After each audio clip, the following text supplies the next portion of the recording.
Hello, how is everyone doing today? Thank you for tuning in to this podcast. Thank you for being alive and not dead. You chose to wake up again for another morning of life, and I hope you're happy with that decision. I know I am. I know it's a good day to be alive. I hope that you all had a good holiday season and blah, blah, blah, all that stuff. Listen, okay, I'm going to cut to the chase here. I am here today to read viewer emails. This is a new thing that I've been doing recently where normally I have a two-way conversation with someone where I talk to them and then they talk to me.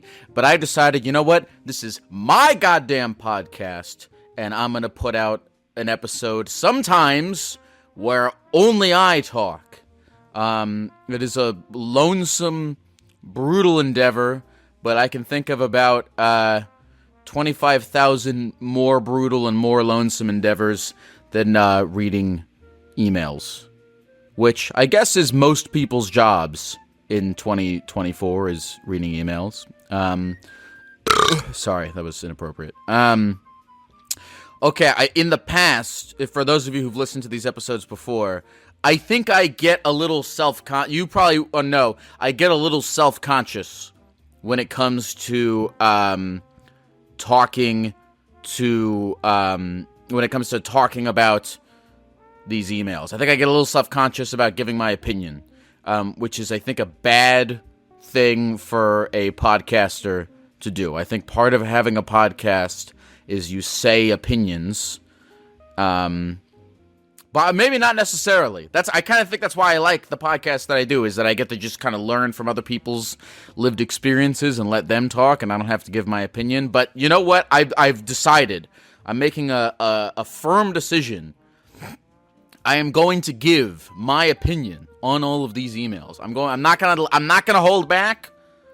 I'm gonna give my real opinion on these emails, because I don't know what the fucking point is of doing this show or of doing any of this if I'm not going to really say how I feel about things. So I'm going to try my best to not hold back, but also be fair about these emails. You know, I want to be fair. That's why the main reason I don't let the diarrhea of my own opinions flow out of my mouth or whatever is that I don't know, I'm trying to be fair, and, I might say a bunch of stuff, and then someone's like, well, what about this? And I'm like, you're probably right. But, anyway, let's just read some Geckmail, shall we? Let's read some Geckmail. Alright. This is from Grim. Subject line, situation happening in real time. Hey, Geck. You said you were going to read some of these emails tomorrow. If that's the case, at this time that you are reading them, I'll probably be going through some shit emotionally while trying my best to hide it. Basically, I've come to realize within the last month that I've grown feelings for a close friend who, earlier this week, told me they started seeing someone. I'm supposed to go hang out with them all day tomorrow, and we were both looking forward to this. I want to show up and just be business as usual, but I've been dealing with this lump in my chest for the last couple of days, and it's not getting easier. Past me would have done my best to swallow these feelings immediately. Part of me now is wanting to say something, just because we've grown to be more open to talking about certain stuff lately, and we talk on the phone all the time. They don't know I feel this way, and I feel I'm going to need to step back for a bit, but I'm also worried about what I might say in the spur of the moment, and how I will make them feel. I don't want this friendship to end, and despite everything, I still care for them.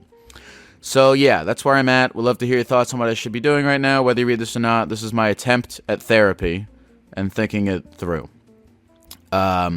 Wish me luck, Garm, parentheses, yeah, let's go with that name. Here's the thing. I think if your friends started seeing... It sounds like you want to stay friends with this person, but it's hard to just be friends with them because you have, you got romantic feelings for them. And I think in a situation like that, if you have to take a step away from a person because it's too painful to be around them, with these unrequited romantic feelings, I think that's okay. I'm a little bit confused at what you mean by you're worried about what you might say in the spur of the moment and how that might make them feel. I mean, you sound like you like this part. I don't think that you don't sound like you're about to be like, you know, you're a fucking piece of shit for not liking me back and fuck your, you know, boyfriend or whatever. You don't sound like you're about to go. Don't do that. Don't go off on them. But you don't, there's not a word in this email that makes me think you're going to do that. So I'm not particularly worried about what you might say in the spur of the moment. Maybe what you mean by that is you're going to, like, express your feelings and they won't be requited and you'll be sad. But that's okay. That's a normal human experience to have. So I don't know. I think you're actually handling this pretty maturely, to be honest with you, Garm. So I don't know how old you are or where you are in your life, but I think you're handling this pretty maturely. And look, I don't know. Everyone, to each their own. I think that if you need to take some time away from the friendship to kind of let yourself be detached romantically so that you can actually genuinely be friends. And here's another thing is, like, I think people will sometimes, like, force themselves to be friends with someone even though they, like, it's just hurting them deeply because they're, like, attracted to them or, like, romantically feel a certain way about them. And I think that's, like, worse for both people, right? Because no one wants to, like, because that's bad for this person. Because then they feel bad that you like them and they don't, you know, it's just not a good dynamic for friendship. I think if you want to have a friendship, I think similarly in the way that, like, if you feel romantically about someone, you should, like, be honest about those feelings and come at it from an honest place. I think if you want to be friends with this person, you have to come at that from a very honest place. And right now, if you're like, oh, I want to be friends just because, you know, I don't want this person to leave, that feels, I think, a little dishonest. But I don't know. You seem like you're going about this in a good way. Yeah, good luck. I don't know. Navigating relationships and dealing with other people is kind of crazy. What's the chat say? Thalia88 says you should express your feelings regardless, because no matter what, sadly, even though you might not like it, you have to be okay with their decisions and able... There's a lot of spelling errors in this comment from the chat, but you know what? There's actually an appropriate amount of spelling errors in this message in the Twitch chat. I feel like thinking about perfect... I feel like perfect grammar is not to be expected in the Twitch chat. So, that's okay. All right, let's take another email. Okay, this is from William. Subject line, talk to the hand. Hey, Lyle, big fan. I wanted to get your opinion and assistance on a live stream / podcast I'm trying to make. The show is called Talk to the Hand, where I dress in a full-body hand costume and talk to people like you do. That, I just want you to know that this idea is about 20 times better than Therapy Gecko. I really like this. I love psychology and allowing people to be listened to. This gives me great joy and is something I do in my everyday life. What platform do you recommend I stream on to get started? And do you have any tips / advice? P.S. I came and saw you in Perth, Australia. My girlfriend and I had an excellent time, and we have one of your plush toys. Kick ass. What platform do I recommend you get started on? I mean... Look, here's the thing, I enjoy getting in depth on, like, the business of, like, trying to turn a live stream or a podcast into a job. I think it's fun to talk about, especially when people are still getting started. But for right now, if you've never even streamed before, if you've never taken a phone call and put on the costume at all, and you're just starting out, that what platform you stream on doesn't really matter that much. Because are you asking for tips or advice on how to, like, grow your stream, or just about, like, the general journey of doing something like this? I mean, okay, to give a non-bullshit answer to your question, I mean, like, for discoverability, YouTube is best. But, dude, here's the thing. If you can, like, make a living doing some shit like this, then that's awesome. But, if you can't, and you're just, like, talking to whoever, and you're just, like, talking to whoever, not if you can't, but, let me rephrase this. The most important thing is that you're actually doing it, and you're enjoying doing it. That's what I've learned. That's not what I would have told you, I think, like, 3 years ago, when I was, like, in the middle of really, really, really trying to grow this thing.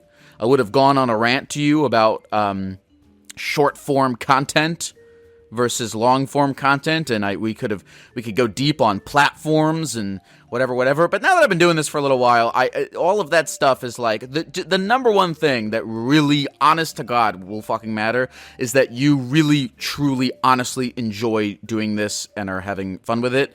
And from the way you're talking in this email, it says that this gives you great joy. So, you know, you could stream on fucking YouPorn to 0 people, and you're gonna have a good life because you actually like what you're doing. So, this is from Crisp Rat. Subject line: I really hate texting, and it affects my relationships. Hello, Green Man. I have been getting frustrated at my own inability to text, and I have come to you to rant. I am a really bad texter. I often overthink my responses, say things that come off in the wrong tone, or honestly just forget to reply to people mid-conversation since my mind wanders easily. Most of my issue lies in how it has made online dating a lot harder. I feel like once I'm in person having a conversation, or even just on the phone with someone, I can keep a conversation flowing pretty easily. But I can't, for the love of God, hold a conversation over text. It's gotten to the point where I'm intentionally delaying even opening someone's message because I dread having to respond to it. I'm almost 21 years old, Gecko. This shit is embarrassing. I just started talking to this one girl who seems pretty cool, and I'm afraid my brain's self-sabotage is going to blow it for me. I know this is a dumb problem, but I still can't get over it. IDK, if you have any advice, I haven't heard already, but you seem to have a nice way with words.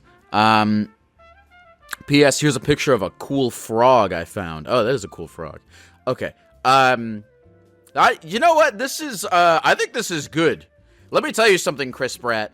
I am so happy to hear that you have this problem and not the opposite problem.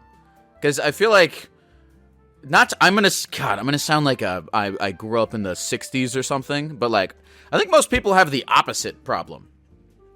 Right? Most people are like, oh, text is great because I mean, we're getting into a dangerous universe where, like, you know, you're going to be talking to somebody on a dating app or something, and you're going to be able to tell that they're just asking an AI to fucking respond to every one of their messages and stuff.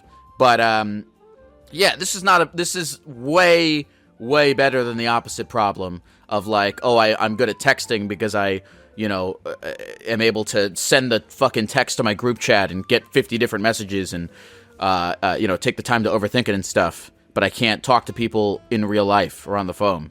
I mean, this is easy, man. Why don't you just, like, if you're talking to a lady on a dating app or something, why don't you just, like, after a couple of messages, you know, be honest about it and be like, hey, listen, I'm more of a phone call kind of a guy. Because I think a lot of people, I think, you know, women on the dating apps are probably not going to want to, like, meet up with you immediately after, like, a couple of messages. But if after a couple of messages you're like, hey, let's do a FaceTime, let's do a phone call, and, you know, I actually think people will be refreshed by that. Because I think again, you have what I think is the opposite problem of most people. So, I mean, that's what I would do, man. Just, like, be fresh with it. Just be like, hey, I'm not much of a texter. I'm a phone call guy. I think people will be into that. So, I just started talking to this one girl who seems super cool. Is what you wrote in this email.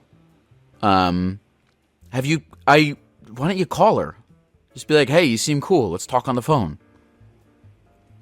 And get coffee and fall in love. Crisp rat. Okay, let's take another thing. Hey, okay. The subject line is worried if I can't wipe my ass after surgery. Hey, you can call me Beck. I'm planning on getting top surgery in the summer so I can get rid of some boobs that I don't want. I'm not nervous about the end result of the surgery, but I'm nervous about recovering and how bad I will smell. When you are recovering, you cannot shower for like 10 days. At least 6 days. And your arms are basically stuck to your sides. So I'm going to be smelly. Other trans folks have said that they smelled bad too during that time. My biggest fear is that if my arms are stuck by my sides, how am I going to wipe my ass? I don't want my parents to wipe my ass. I'm 22. That's supposed to happen when you're 80. They're writing this in all caps, by the way. Can you give me hacks on how to wipe my ass or comfort me because I'm scared? Look, Beck, here's the thing. Let me tell you something. This actually is my real opinion. This is my real opinion on this.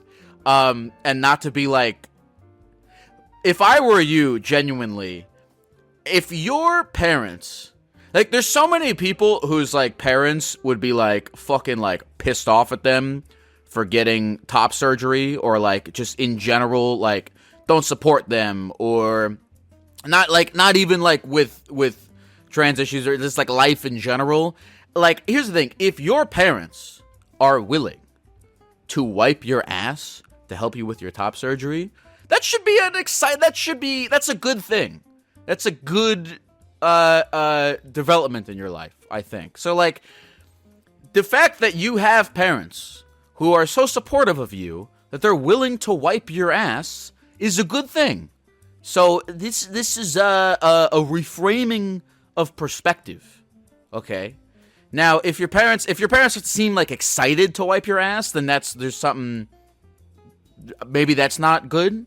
But if they're willing to wipe your ass for you, instead of thinking like, oh, I'm 22, I don't want my parents to wipe my ass, think, oh, I have such wonderful parents that they are willing to get within centimeters of my diarrhea because they love me so much. So that's how I would think about this. All right. Someone in the chat said, Lyle, do you paint your face green or is this a filter? I paint my face green. I've got it down. I haven't timed myself yet, but I've got it pretty down to where I think I can do it in under a minute. I think I haven't timed myself, but I think I can get it in under a minute. All right, let's keep going. This is from Van. Subject line, that one time my mom went to prison. Hey, Geck, this is Van. Long-time listener, first-time contributor. I saw you recently in Houston. Shout out to the secret group in Houston. What a kick-ass venue. Thank you so much for everything you do. Really love the Geckmail segment. All right, let's take it back to my senior year of high school.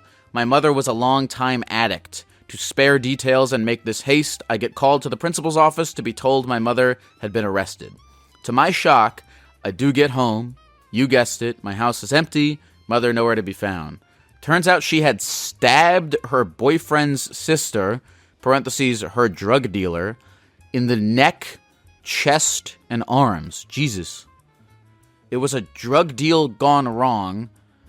I think my mom was just super broke and thought she could rob this woman.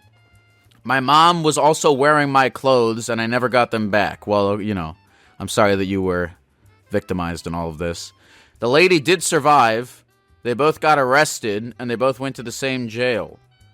Present-day me is very okay and doing well and has moved far from where this happened. My mother served 7 years in prison, and she is actually doing surprisingly well with sobriety. I am proud of her changing your ways. I am proud of her changing her ways. Thanks, Geck. Stay cool. My mom served 8 years in prison. She's doing well. Okay, well, that's good. That's good she's doing well. Is this a happy story? I mean, not happy in the moment, but I think it's happy, like, it ended well. No one died. I mean, she got stabbed, your mom stabbed this lady in the neck, and she didn't die. That's a happy ending. That's pretty good. And then your mom is out of prison. Sounds like you guys are hanging out. She's sober. I actually kind of like this story because life is just so insane. And so I like that. I think sometimes, like, in a situation like your mom, like, stabs a fucking guy and goes to prison, and you're like, all right, well, that's it for mom. And then she comes back, and it's like, no, that's not it for mom. We get a second act. She also attached a picture of a dog. So this lady's hanging out with a dog and her mom. So that's good. That's a nice story. Thank you for sharing. Okay. Let's see here.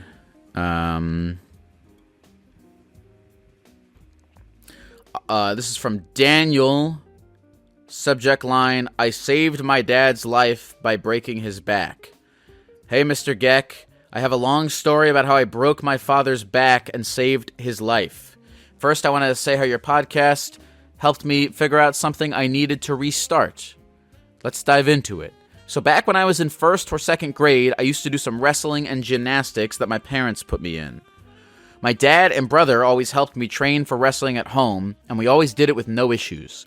One week, I remember we were going at it in the living room, and me and my brother and my dad were all grappling each other and jumping around. Okay.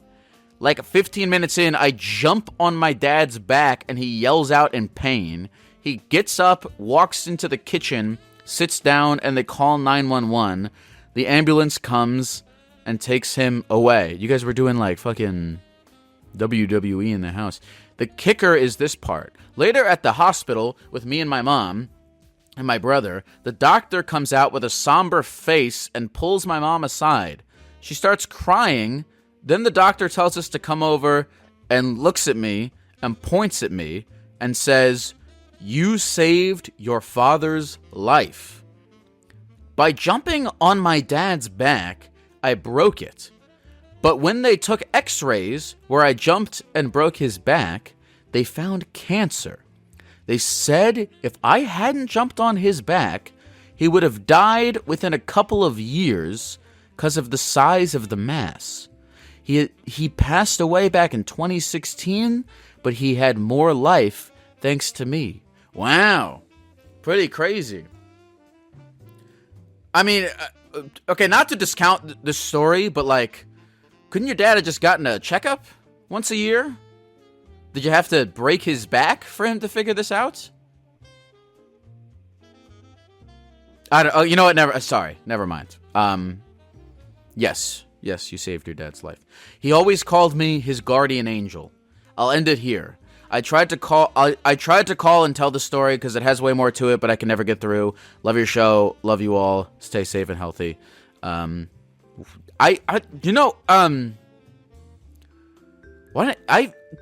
Hopefully this conversation, I feel like now that reading this, I'm like, I should get an x-ray once a year. Just do a physical once a year. That should be enough, right?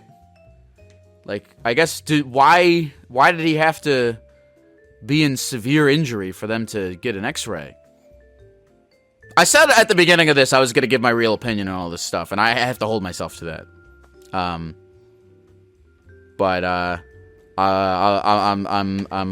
hope you're doing better, Daniel. I hope you're still. I was gonna say I hope you're still wrestling, but I don't know. Wrestling is kind of dangerous, but I don't know. Maybe you like it. Maybe you like wrestling. That's good. Okay. Well, let's move on. All right. This is from Nick. Subject line: I am a corporate drone. Hello, Senior Geck. I work as an engineer at a good company with great benefits and one that cares for its employees. I studied and worked really hard to be in this position, but I fucking hate it. I don't necessarily hate what I do, but I'm pretty sure the career path I've chosen will never allow me to achieve my goals. I've always wanted to race cars. Not even professionally, just for fun. But I want to be able to do it consistently, which takes money and time. I work 8 to 5 every day, not including the commute, and I make about $75,000 a year. I'm grateful for that, but those hours and that salary are not anywhere near enough to support racing consistently, and I really struggle with waking up every day to work a job that restricts me from doing what I love. Thanks, Nick. Interesting. Okay, I feel like you fucked up a little bit because you picked a really expensive hobby. And I don't even blame you for it, because I think our hobbies pick us more than we pick them. And you happen to fall in love with race car driving, which is objectively, logistically a horrible hobby to have. You picked a very logistically bad goal. But I only say that because it's the truth. But what is also okay, don't Nick, if you're listening, don't pause and throw your phone away. Okay. That is the truth. What I also believe to be the truth, Nick, is that there probably exists a path for you, a plan for you to work less and race cars, or at least like get another job or a different job that allows you some more benefits. What is it that you work as an engineer? Is there any way that you can I don't know, can you get a job, or like what can you get a job in race cars? I feel like that's a question that a 7-year-old asks. Can you get a job in race cars? But seriously, can you get a job in race cars? Does that exist? I don't know. This is like, I genuinely, here, if I had to give like what my gut is telling me about this, my gut is telling me that neither I nor you have really done enough research and thought into what a plan to allow yourself to race cars and not be homeless might look like. And I guess I encourage you to kind of like be a little insane and decide for yourself that it is possible, and then see if a career path exists where you can do something like this. Because you said here, you're like, I make $75,000 a year and I'm grateful for it. I think, gratefulness is an interesting little bug, because if you don't have enough of it, I think there's like an optimal amount of gratefulness to have in life. Because I think if you don't have enough of it, you will literally never, ever, ever, ever, ever be fucking happy with anything you ever do, ever. But if you're like too grateful, then like life walks all over you. You know what I mean? If you're just sitting there like, I'm just glad I have arms, and every waking moment of your life is hell, and you hate where you live, and you hate your job, and you hate your family, and you hate yourself, and you're just like, well, at least I'm grateful I'm not dead, I think there's something good to that, but also I think the optimal thing is like, okay, I'm grateful for what I have, I'm grateful for where I am, but I want more out of my life. I want to do this thing. Pretty soon I'm going to be dead forever, and I'm not going to be able to walk, let alone race a car. So let's figure out something. I feel like I'm saying a ton of fluff right now, but everything that I'm saying makes some sense in my head. Because we could sit here and get logistical about how you could do this, and I'm actually trying to think about how you could do it. I mean, could you look for different jobs that allow you to have more time? Could you go into business for yourself, which, over the course of a few years, maybe get whatever business to a point where you could have more time? I don't know. I'm like, I'm optimistic. Again, you picked a hard thing because I think if you were like, I want to play frisbee golf, I'd be like, you can do that tomorrow. But racing cars, I have no idea how that works. But I'm kind of guessing that you don't either. And I'm kind of guessing that if we, instead of fully denying that this was ever possible from the jump, we went into it and we were like, you know what could that look like? We did some more research. Maybe options would open up. I hope any of what I just said was remotely helpful. You know what? I have Google. Let me Google how to become a race car driver. Okay. How to become a race car crap. I Googled how to become a race car. That would require some biological engineering. Okay, how to become a race car driver. Okay, to become a race car driver, you have to attend a racing school.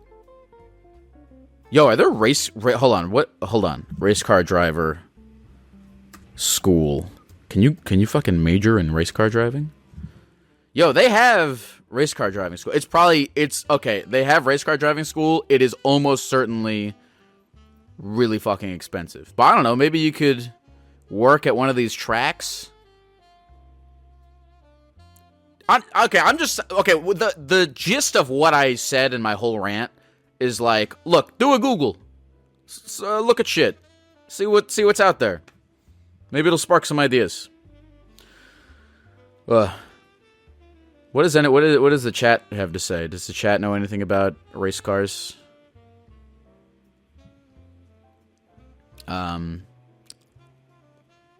Lots of people I know share cars. They kind of just have their cars sitting around as a project. What does that mean? All right, let's keep going. All right, this is from G. Subject line, am I still a monkey? Hey, Geck, how are ya? I'm G. I'm going to be 25 in 5 days, and not going to lie, I'm terrified. I finished my bachelor's degree last year, and now I'm doing all sorts of things to fill my resume and go abroad. I like none of the things I do. I like no profession or jobs. I have no passion in my life rather than being comfortable and eating great food. On the other hand, being unemployed and useless makes me terribly depressed, so I tempt myself to do something money-wise just to decrease the pressure. But then again, I am always annoyed and want to go back to bed. Am I a pathetic, lazy animal, or IDK? What am I? Will I ever feel satisfied and happy with anything? You know, genuinely, I really, I empathize with the plight of, like, being fucking depressed and being like, oh, I don't want to do anything. Like somebody asks you, like, well, what are your goals and what do you want to do? And you're just like, I don't want to fucking do anything. I kind of feel like this is like kind of like classic motivational bullshit, but it makes a lot of sense. And I hope it, like, speaks to you in some way, because I've actually, the problem that you're talking about in this email, I have a very similar problem, where I'm just like, well, I don't know what the fuck, I don't know if anything is, like, worth doing. I've learned this. Like, so when you're, like, in bed, and you're at home, and you're not doing anything, and you're depressed, and you're thinking in your head about the idea of doing anything, whatever you're imagining you're going to feel like in your head when you're thinking about doing something is always going to be like 97% different than how you're going to feel when you're actually fucking there. So you can't really make any kind of honest judgment call on any experience or anything at all, unless if you're actually there, because you're just making the judgment call on how you think you're gonna feel. And you know, you can make judgment calls on how you think you're gonna feel all fucking day long, but they're wrong, because you won't know any of this shit until you're actually there. So, like, if I were you, if I were gonna give you advice, I would say to just, like, try your best to think of, like, a couple things that could maybe... And I'm not even... By the way, I'm not even talking about, like, big things. I'm not talking about, like, you know, I'm not saying write down, like, be a doctor. I'm talking about, like, go on a walk. Or fucking volunteer. Or something. Like, just like, what's something you can just fucking do to just get out of the house? Because once you're actually... there's a chance that once you've tried something and you're, like, actually fucking there, your brain chemistry just changes. But when you're not doing anything and you're just, like, imagining what doing things is going to be like, then, yeah, you're gonna fucking hate it. Because there's a lot of this, you gotta physically be there. I think that made sense. I'm gonna try doing this too. Again, I empathize strongly with, this email. Because I'll get depressed all the time and be like, I don't know if it's worth it to pursue or do anything. There's a lot of times when I'm recording this podcast where I'm like, oh man, I don't know if I really want to do this right now. And then I show up and I'm here and I'm doing it. And now that I'm actually sitting in this fucking chair right now talking into this microphone, I feel great. So, I don't know, you have to kind of get yourself to that point where you're in the fucking chair or on the street doing whatever the thing is. You're not crazy though, and you're not pathetic, because these are legitimate feelings that I've had before. So I get you. Let's see. Yeah. Okay, this is from Lily. The subject line is kinda weird, TMI, but not horrible. Hey Geck, my boyfriend wants to go sleep with other women with his best friend. Like he wants to, like... Okay, let me read the whole email. I told him I would be okay with that if I could go sleep with other people, and then he got mad at me and said that I could only sleep with women. I don't know if this is fair or not. IDK, why I'm asking a Gecko for advice about this, but here I am. Happy New Year's. Don't drink too many Diet Mountain Dews. And don't you tell me what to do. This is not related to the, like, crux of what this email is about, but when your boyfriend says he wants to go sleep with other women with his best friend, does he mean, like, he wants to go with his best friend, like, out to the bar and, like, look for women, or does he mean, like, that he wants to have threesomes with his best friend? Either way, whatever, that's not important. Look, Lily, at the end of the day, you know, relationships, and these boundaries and stuff, it's whatever you're down with, you know?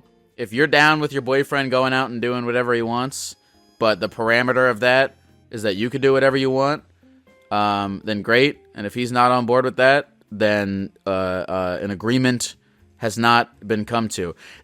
You said, I don't know if this is fair or not. I kind of, look, when two people in a relationship are, like, deciding some shit, the idea of, like, fairness is completely, utterly subjective. So, you don't not know if it's fair or not. You get to decide for yourself if it's fair or not. So, ask yourself if it feels fair to you. If it feels like it's what you want to do. And if it is, then great. And if it's not, then it's not. But if you're looking for some kind of, like, objective measuring stick of fairness, you will not find it. Because the question of whether or not this is fair is up to you. So that's how I would reframe thinking about this. This is from Mr. V. Subject line, Motown Blues, Tales from the Assembly Line. Hey Geck, my name is Mr. V, and we spoke 3 years ago where we discussed how I quit my teaching job and took a job on the assembly line in Detroit. I actually genuinely do remember you, Mr. V. I don't remember a lot of details about our conversation, but I remember talking to a teacher named Mr. V. I felt my brain was turning into mush. Similar to the FedEx man, my union gave me a great raise, and I'm enjoying a great standard of living. Fortunately, my brain is no longer turning into mush, as I've rediscovered my passion for reading and writing. Here's the thing. My job seems to interfere with my dating life. I'm drawn to intelligent, independent women, and the feelings are mutual at first. Things start fiery and passionate, but eventually fizzle out when they grow resentful of my blue-collar life. Wow, you're like Johnny Cash or something. You're like Hank Williams Jr. No, not Hank Williams Jr. You're like Hank Williams. I can clock in and clock out, enjoy great books, good food, and a comfortable lifestyle, and be an attentive lover. Ooh. But TikTok/Instagram hustle culture seems to make them want a partner with a cool job, like teaching or getting a PhD. Paths I see as financial suicide at 29. Maybe I'll revisit those at 40, but not now. Okay, I have thoughts, but I'll read the end of this email.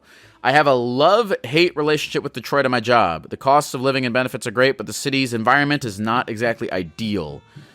I'm torn. Should I stay or should I go? I'm tired of replaying this Goodwill Hunting scene over and over again. I would like your thoughts, as you have spent time in the Midwest and know how mid it is.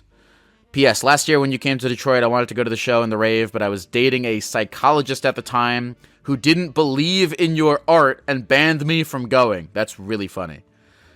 Safe to say we split up.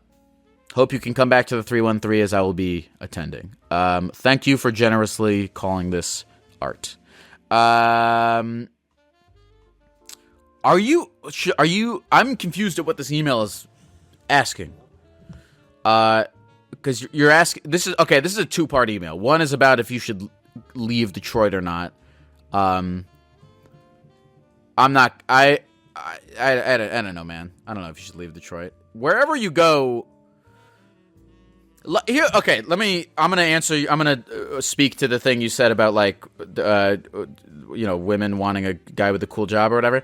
But about, like, moving places. Here's the thing. I really, truly, genuinely believe when it comes to, like, moving, the actual location in which you live, like, where on the earth you are set, there's elements of it that are... I would be lying if I said that I don't think about the place itself. Like, I like a walkable city, you know? I like a major city. But other than that, once you get, like, a few key things going, where the quality of where you live is going to be dependent upon how much you've actually invested in being there. So, if you stay in Detroit, and you're like, oh, I want to get involved in the, I want to start a fucking book club in Detroit, right? You start your little book club, because you love reading and writing. You start your little poetry club, and then you have all these poetry friends in Detroit, right? Whatever it is, you're going to like Detroit, because you have a whole community, you have a whole scene there. You like places. Okay, there's a difference between a place and your life in that place. Your life in that place is way more important than the place itself. Places are just everywhere you go, there'll be food and people, and you can walk around and stuff, and you can probably get some fucking job doing something. You can do that anywhere on the planet. Well, not anywhere on the planet, but some places do. Some places do suck a lot. Some places are horrible, and everyone there wants to leave. But in a lot of places, it doesn't matter. So whether you stay in Detroit or you go to Tampa, you just have to invest in your life as it is. So that doesn't really matter, right? Because if you wanted to do your little poetry club and, book club or whatever the fuck it is, like, you could move to, Tampa and do it, or you could move to California and do it. You could move to fucking Texas and do it.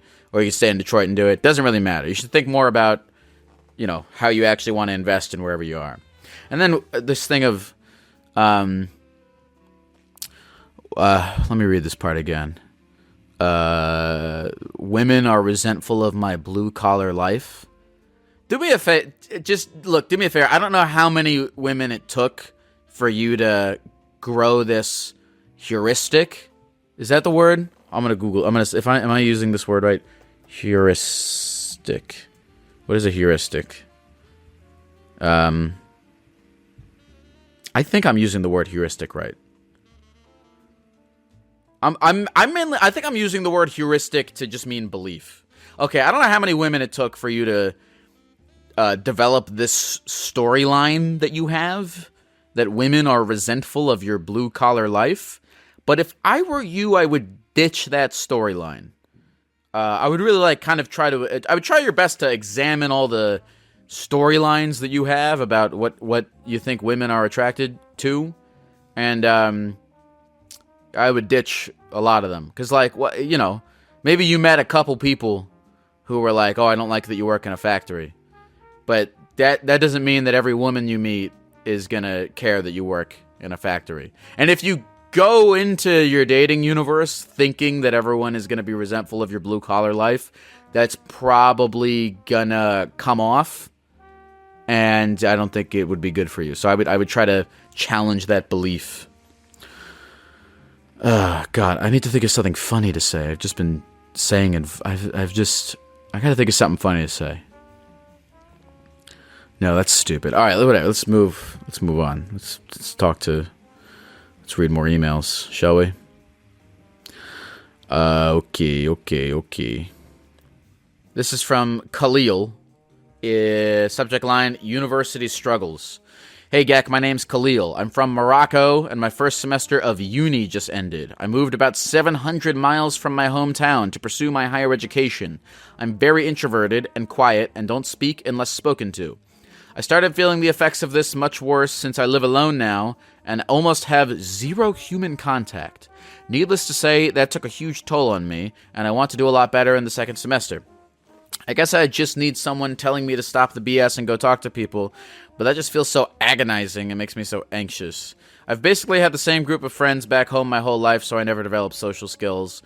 Maybe I just need one of those goals that are like, go out and say hello to 20 people today or something. I think I have a very deep fear of rejection, especially social rejection, so I just need some way to face it. P.S. You have fans all over the world, Mr. Geck. The amount of places you can actually sell out a show will surprise you, especially here in North Africa. Much love, Geck bless. There's no way I could sell if I could find a 1-seat venue and you come, I could sell out a show in North Africa. I don't know. Maybe. Yeah, if I can find a 1-seater venue in North Africa, I'll do a show if you come. All right. Khalil, listen, man. Everything. I don't have much for you except the Nike Just Do It. Right? Because this whole email is you. This whole email is you came up with the answers to all of your problems while you were writing this email. You were like, I need to stop the BS. Maybe I need one of those goals that are like, say hello to 20 people. I'm trying to develop. So you have all the answers that through in this email. You just have to do them. You're only. You're only in your, what? So your first semester of uni just ended, so you're probably like, 19? Yeah, now's the time to try to develop some social skills. Yeah, you have a deep fear of rejection? I don't know. I really don't have anything for you, Khalil, except to just go and do it. Try to talk to people. Also, nobody gives a fuck about it. Also, Khalil, just remember that nobody gives a fuck about anything. Nobody gives a fuck about anyone except for, themselves. So nobody cares if you come up and say hi to them. And I mean that in a good way. I mean that in, you think that people are gonna think something about you, but they're not. Either they're not gonna want to talk to you, or they will want to talk to you. And them not wanting to talk to you is literally not. It's not. I'm not gonna say it's not the worst thing in the world, because it's not even anything. It's like a nothing. It's nothing, and it affects your life in no way, shape, or form. Whereas the best case scenario, they do want to talk to you. You make a friend, or a romantic friend, or something like that. And so I just give it a shot, man. I don't know. I wish I had something better for you than just give it a shot, man. But that's really what it is. All right. Okay, this is from Cole. Subject line, the color brown. Cole says, did you know that the color brown is just dark orange? There's no way that's true.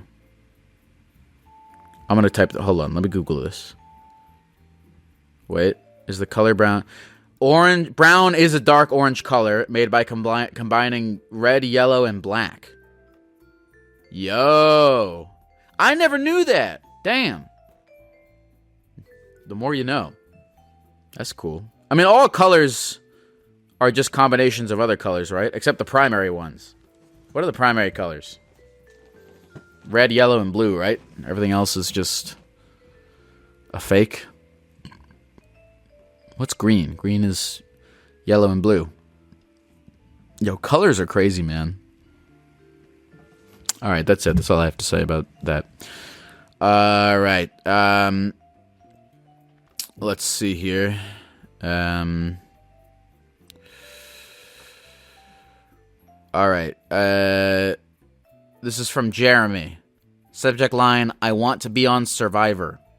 Jeremy says, hey, Geck. I'm Jeremy, and I listen to your podcast frequently. I also went to your live show in Los Angeles.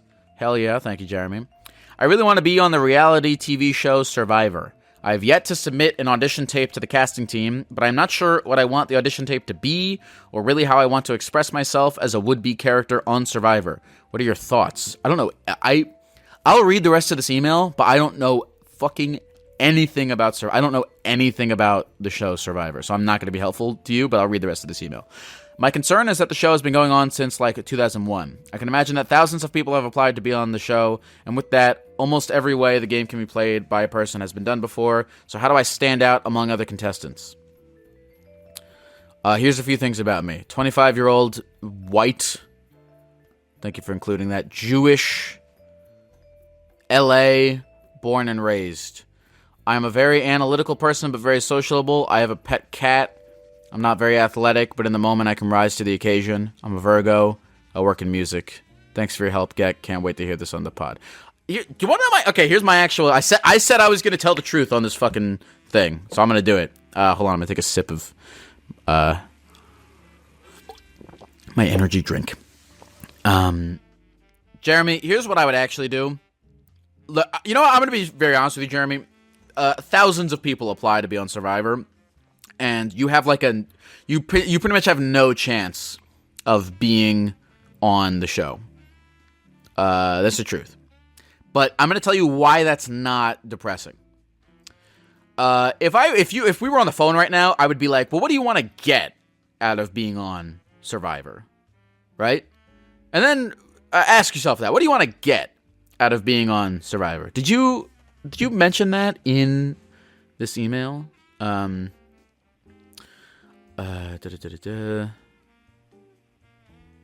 not really. You didn't really mention what you want to get out of being in Survivor. But, so I would take whatever it is you want to get out of... I hate things that involve, applying.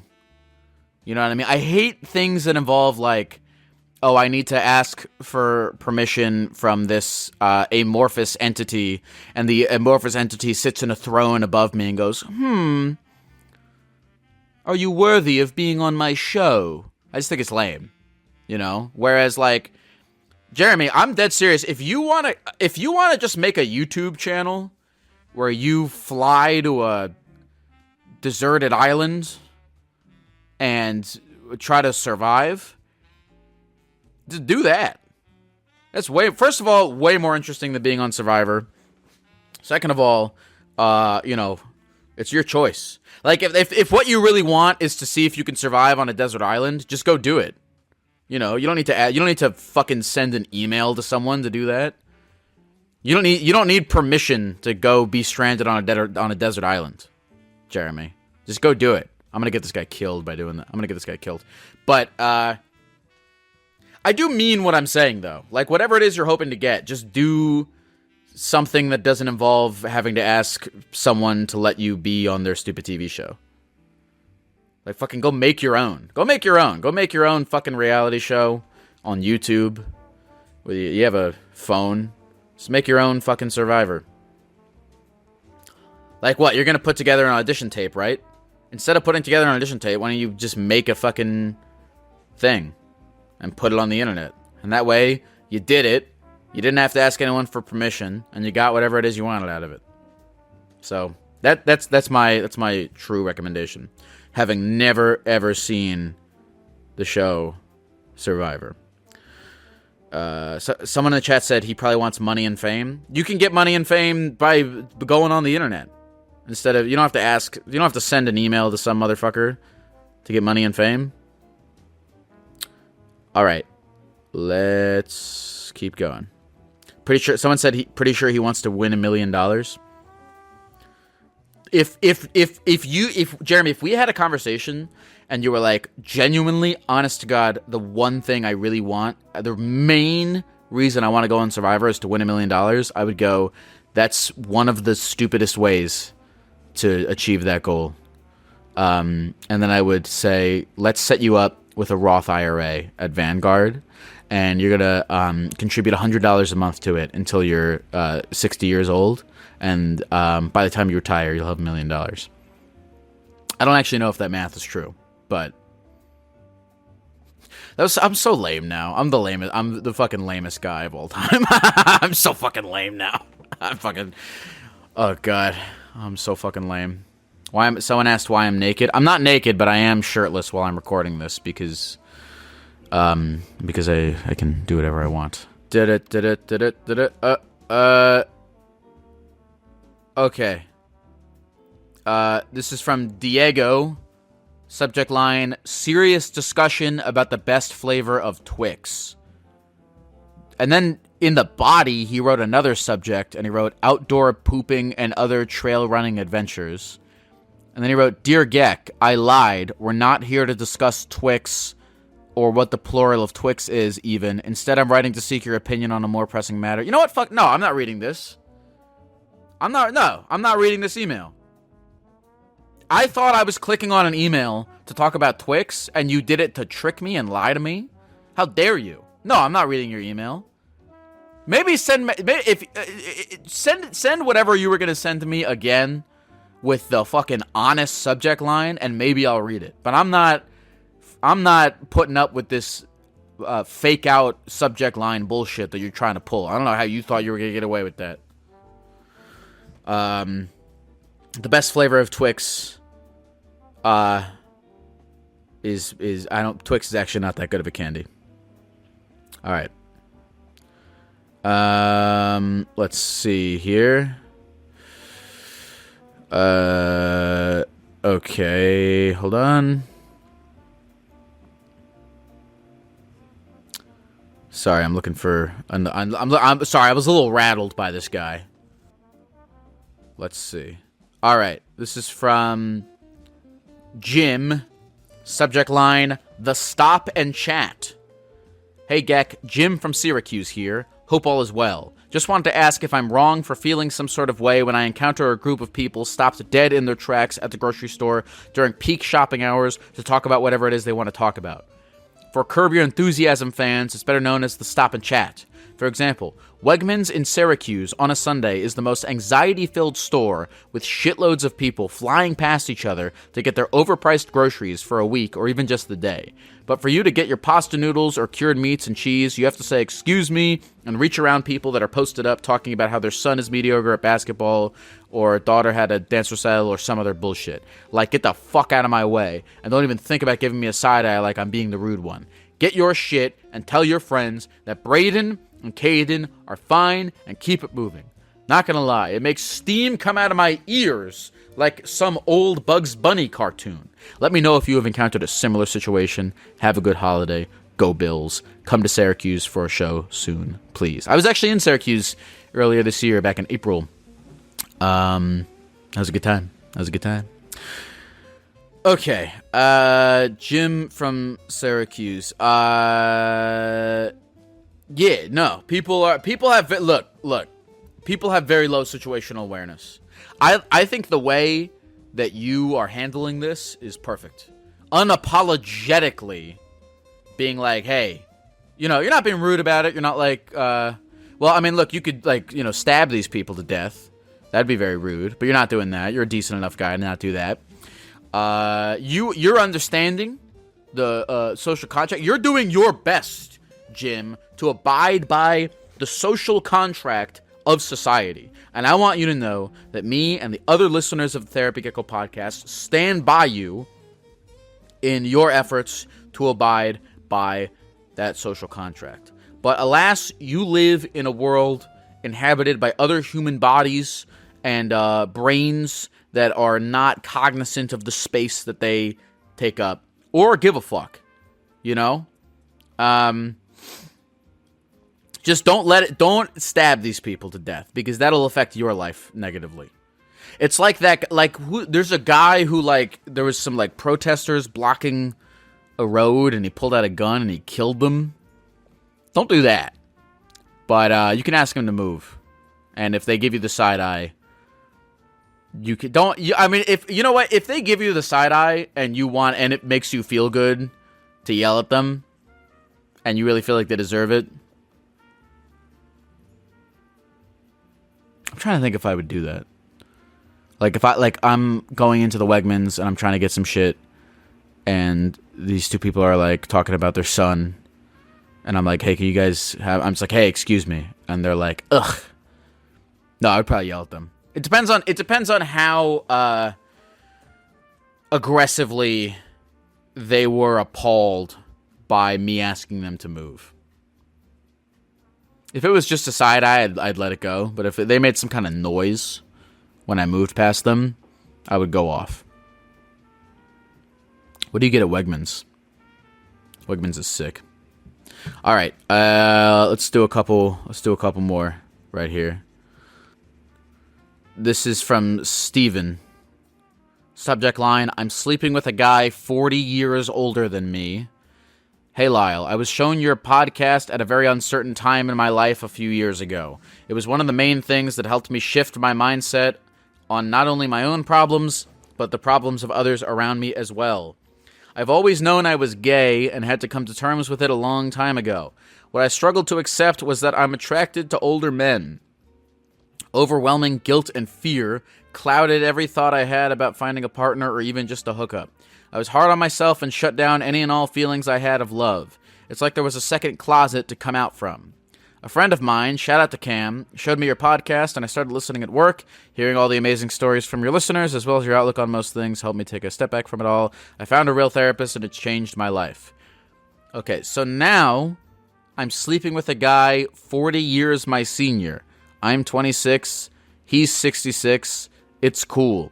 Sorry, there's not a whole lot to the story, but I just wanted to say thanks for all you do. Are you implying that I somehow led to you sleeping with this 66-year-old guy?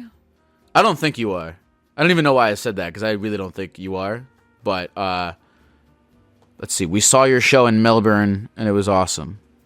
Okay, so you live in Australia, and you've been sleeping with a 66... You're 26? I mean, at 26, fucking go crazy. Sleep with a... Go to a... If you're 26 years old, I mean, by then, you know, if you're 26 and you're horny, and you go to a nursing home, and you meet, like, a 79-year-old man, and he's horny, and you guys want to have sex with each other, that's fair game. Entirely fair game. That's a beneficial... that seems to be a beneficial transaction for both parties. I mean, yeah, whatever. You seem like you like this guy, or at least you like having sex with him, and he probably likes having sex with you. So, whatever. I mean, don't let him, like, kill you. I don't know why you said that. Maybe, are you trying to get money from him? 66 is not that old.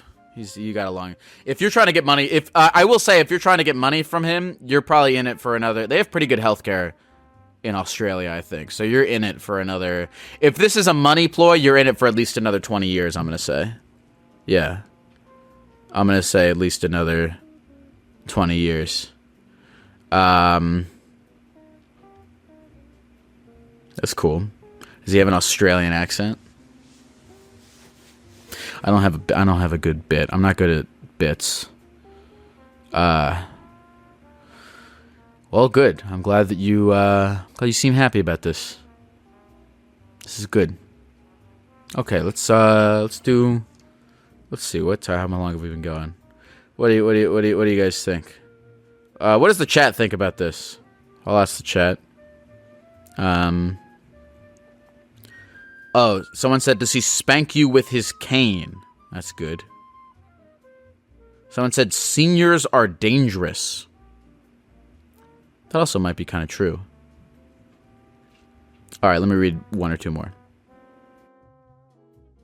This is from Missy. Subject line, hi Lyle, with 4 exclamation points. I listen to your podcast a lot at work while I am beautifying the produce department at my co-op. Sometimes I fantasize about calling in, and it's thrilling to just imagine. Maybe someday.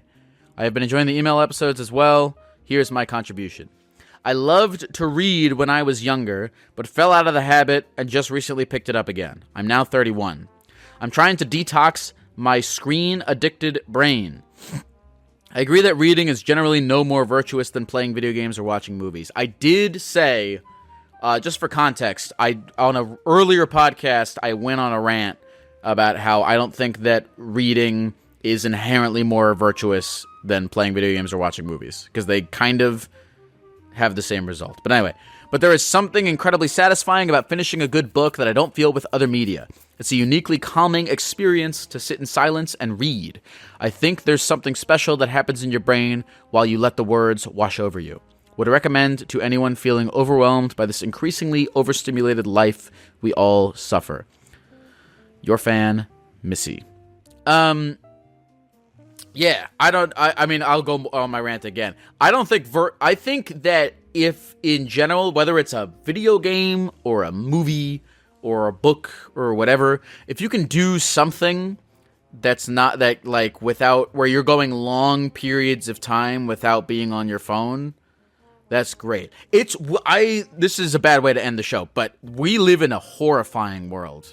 Like, if you're listening to this, if the people listening to this, when's the last time you went a full day, morning to bed, without looking at your phone or the internet? For me, it was probably 2002, I would say, is the last time I did that. Probably around 2002. For most of the, like, when you think about all the time that human beings have been alive, they were doing that for virtually 100%. 100% of the time, human beings with your same biology were just going about life without the internet. And now we're on the internet, like, all the time for, like, 24 hours, except when we're sleeping. And it's fucking scary. So if you can do anything to detox yourself from it, that's a good thing. Even if it's just playing video games or watching movies. The screen part of it, I'm not so obsessed with as much as I am, like, the constant checking and, like, ADHD crap. I feel less bad about what I do because it's a podcast, and you know, it feels less ADHD to listen to a podcast than, you know, I don't know, like a Mr. Beast video, whatever. But even a Mr. Beast video is good. I don't know. I don't know why I said that. I don't know why that came into this rant. But yeah, whatever. All right, you know what? All right. You know what, Missy? Fine. I'll read a book. I'll read a fucking book. I'll buy a book and I'll read it. Okay, let's do one more email. Okay, yeah, we can't end like that. We gotta do one more. We gotta do one more. All right, great. All right, this is from Robert. Subject line, help, I'm becoming a nerd. Hey, Lyle, this is Robert from the Netherlands. I'm pretty sure that this is like an all-time thing that artists struggle with all over the world all the time. When I was little, I went out to play with my friends and brought a small iPod with me, and I'd record everything and make small scenes where we would pretend like we were cops catching a drug cartel and shit like that. I kept making videos showing it to my family. I knew I had some sort of talent when I made a World War video project for a middle school assignment. In this video, there was this scene where someone threw a grenade, and it actually had an explosion. The faces that my classmates had were priceless. Anyhow, 4 years later, I am studying at uni for being a director, and I am getting into it big time. Making movies is all I think about. I have this class called Film History, and bro, I have been extremely invested. Like, I go to museums and go to every film exposition there is. I feel ashamed to go out and tell people this because it makes me feel like a nerd? Dude, what? Like, I think I'm driving my family and friends nuts with my bullshit. Do you have any advice on this, like how I deal with this? Also, do you think directors are artists or just bossy cunts? I'd like to know what your favorite movie is. Mine is Fallen Angels, 1995, directed by Wong Kar-wai. I don't really watch movies. No, you're not a nerd. Why do you feel ashamed? Robert, why do you feel ashamed? You should be proud of this. Do you know how many people, like, don't care about fucking anything? I don't know, Robert, I don't know why. I feel bad that you live still in a world. I mean, how old are you? You're probably like, let's see. All right, so you were in like high school. You're probably like 18, 19, something like that. Okay, so you are old enough at 18 or 19 to realize that caring about things it is no longer cool to not care about things or have interests. It is not lame to give a fuck about things in life. It's actually kind of sick. It's actually not even kind of sick. It's sick. You know, so many people. Robert, I just want you to be proud of this. So many people are just fucking depressed because they don't care about anything. And I just think having this thing that you have, Robert, I mean this. I think what you have right now, where you are so passionate and you give a fuck so much and you're extremely invested in what you are doing, is more valuable than like being a majorly successful filmmaker. I really believe that. Because what you have right now, having a thing that you love and that you care about, and that you can reasonably do for the rest of your life until you don't want to do it anymore, is like a valuable, beautiful, amazing thing, and you should feel really proud to have it. You know, you said I'm driving my friends and family nuts with my BS. I mean, you should learn how to talk about things that aren't just making movies. Maybe that's it. I think it's beautiful that you have. You should develop well-rounded social skills.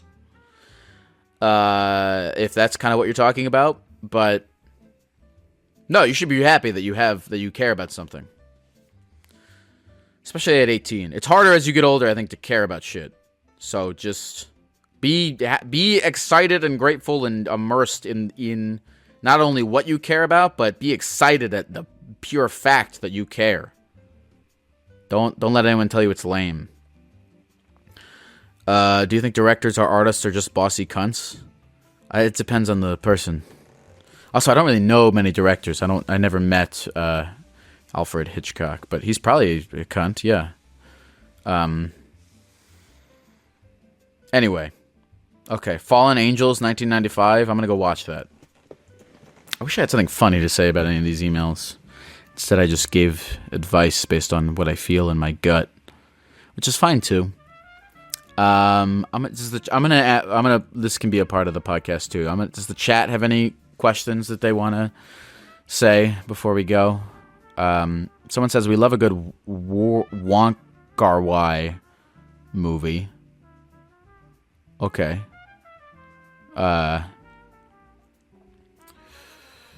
Someone said I like boats. That's cool. I'm gonna wait 2 more seconds if there's any more chats. Am I gonna go see Nosferatu?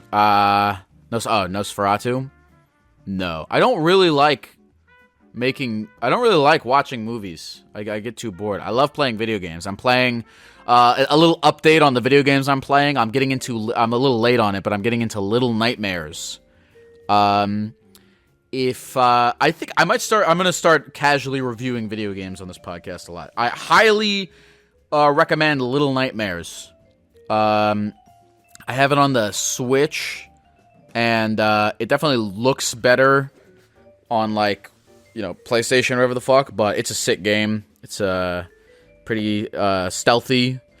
I don't like I hate, like, so many video games just waste your fucking time, and they're just like, go here, do this, and they don't, and this video game really, like, creates a awesome atmosphere, and it's linear, and it's rewarding, and it's immersive, and it's great. Yeah, so Little Nightmares 1 and 2, highly recommend. I just beat 1, so I'm gonna play Little Nightmares 2. Okay. Anything else? Well, thank you guys for listening to this podcast. I am Lyle. I am a gecko. And, do I have anything else to say? No, not really. Enjoy life. It's the end of the year. Happy New Year. Next soon. And, thank you guys for listening to my podcast. Here's to... Let's see, I'm doing this twice a week. In 2025, I'll probably put out 104 of these podcasts. So, if we have not talked on the phone yet, or have not read your email yet, I'm gonna need enough phone calls, and emails to complete at least 104 more podcasts in 2025. So, if you want to be a part of Geckmail, send an email to therapygeckomail@gmail.com. I just kind of keep a rolling... I just kind of sort by unread, and I just kind of keep a rolling whatever of emails. So if you're listening to this and you want to submit an email, send it to therapygeckomail@gmail.com. I have my streamings... I know a lot of people want to call in to the show. My streaming schedule is random. I kind of just do it when I feel like it. Well, not really when I feel like it. I do it like twice a week. Usually like Mondays and Fridays. But the best way to get on the phone is if you go to twitch.tv/LyleForever and you subscribe, you can get a notification for when I'm going live. Or if you follow me on Instagram, Instagram.com/Lyle4ever. I usually post on Instagram when I'm live and taking calls. Thank you guys for listening. Geck bless you all, and have a great rest of your life. Therapy Geckos on the line, taking your phone calls every night. Therapy Geckos doing it right, he's teaching you how to live your life, but he's not